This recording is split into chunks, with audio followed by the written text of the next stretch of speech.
Greetings, fellow Earthlings, and welcome to the northernmost point of this tiny garage.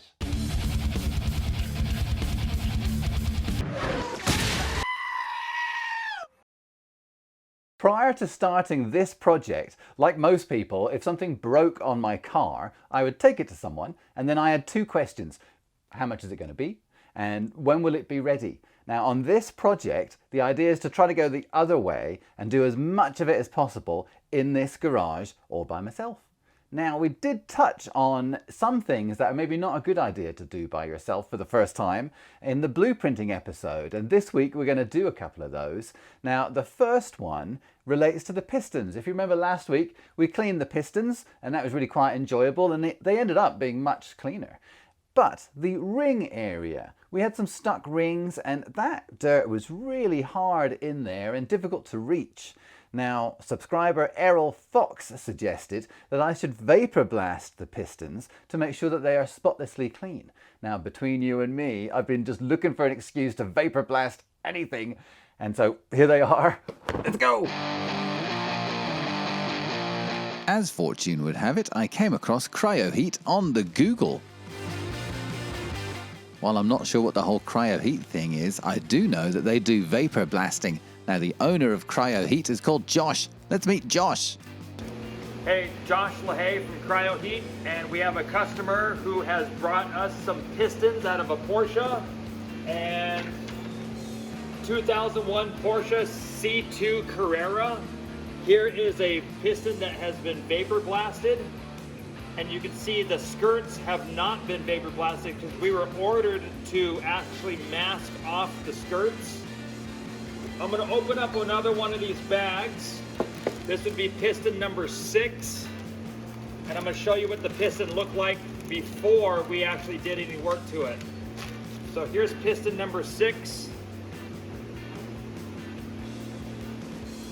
It's not looking that bad, but it is stained, it is dirty. And then here again, this is after our vapor blasting. But what I'm going to show you here is how we actually mask this off.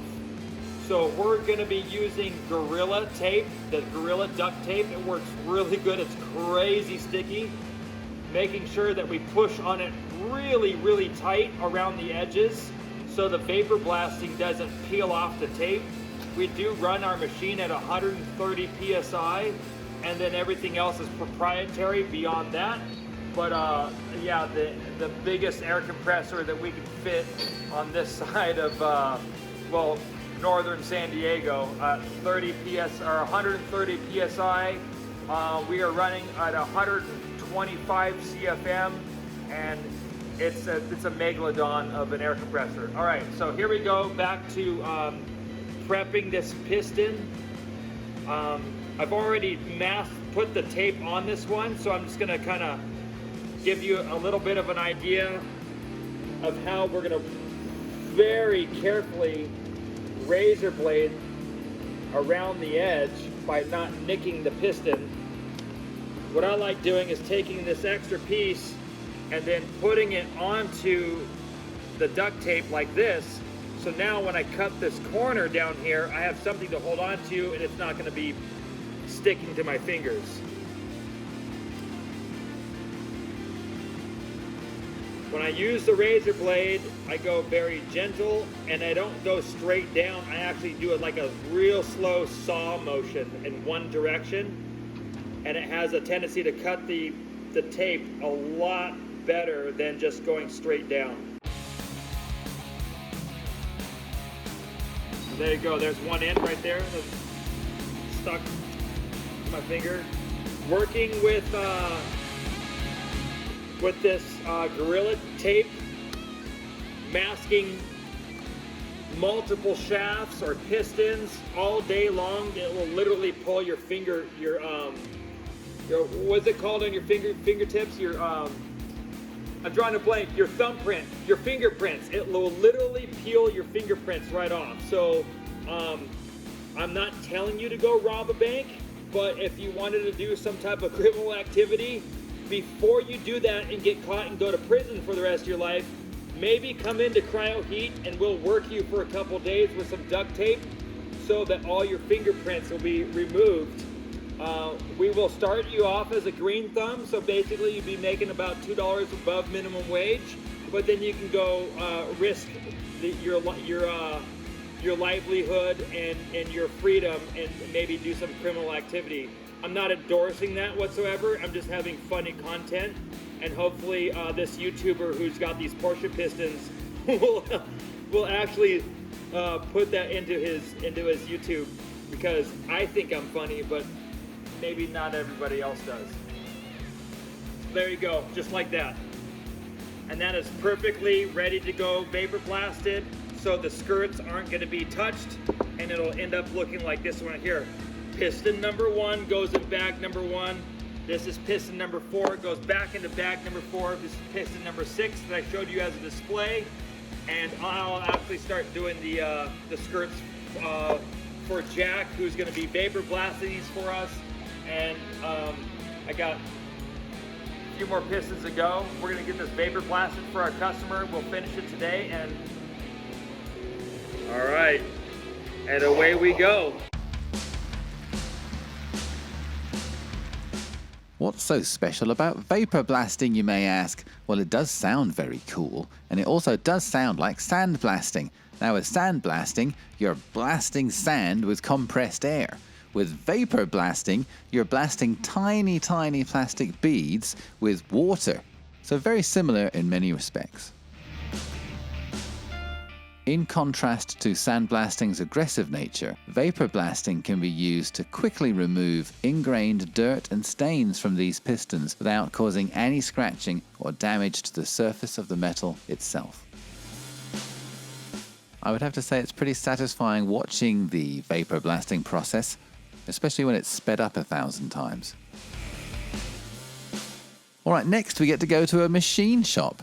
If you remember from Piston Mania, we found that our wrist pin bushings were worn out. Thank you, Roberto at Toon RS Motorsports in Coral Springs, Florida. That's a very cool place you're going to hear more about soon. Here are the new wrist pin bushings, and you can see there that yes, they're not supposed to be a bronze color, they're supposed to be silver. Also, you can tell here, I think, the wrist pins themselves, if I move them up and down, which would be in and out from the camera, there's a bit of movement, a tiny bit. If I move them side to side, which would be up and down from what you see in the camera, there's less movement, so that suggests maybe a little bit of wear. Using the Google once again, I found HDS Machine Shop. It's located in the back of the CarQuest Auto Parts store. Kinda cool in here. Thank you very much to Ryan, who is the shop foreman. They're going to take a look at those con rods and replace the bushings. They're also going to measure the wrist pins and make sure that they are good to continue using.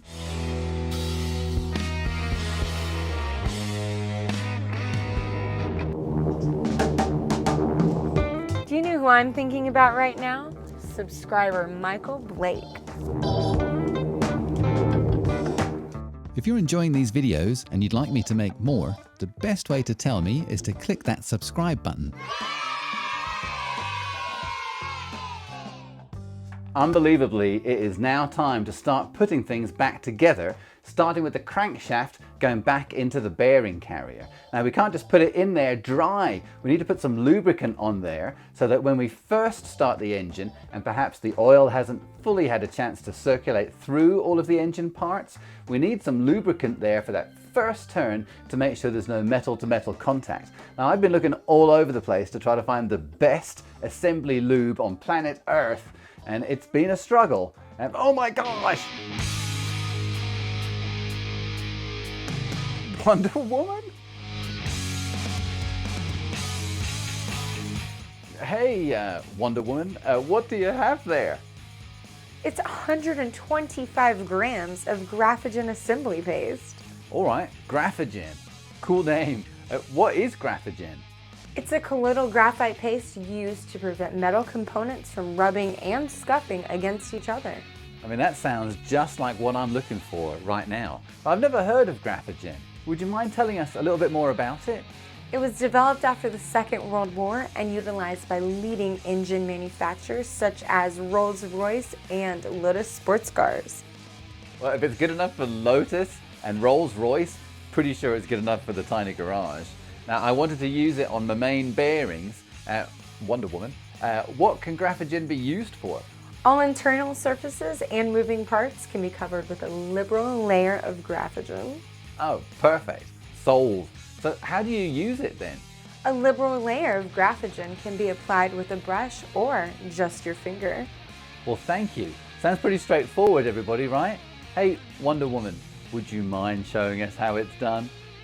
It turns out Wonder Woman doesn't mind. So yeah, you really can just use your finger to apply Graphogen, folks. I don't think it has to be applied by Wonder Woman, but I am not saying no.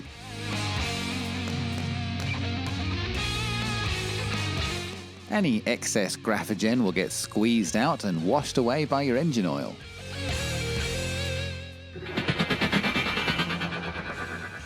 Witnessing Wonder Woman's super strength in person is trippy.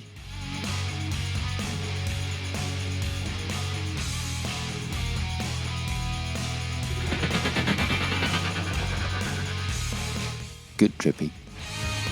Graphogen, tell them Wonder Woman sent you. I certainly will. Unfortunately, that's all we have time for this week. Thank you very much for watching. Until next time.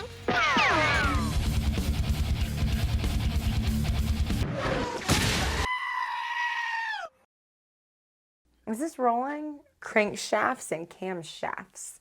Errol Fox. Bollocks. Oh, does that go down in there? I'm so confused. Okay, so just as important as installing the Gorilla Tape onto the piston, the operator needs to know angles of approach so they don't blow the Gorilla Tape off, but sometimes things happen. So to get the Gorilla Tape out of this swamp-like water, we're gonna dangle a banana and the Gorilla Tape will come up to the surface. It usually takes about 5 minutes, but it works.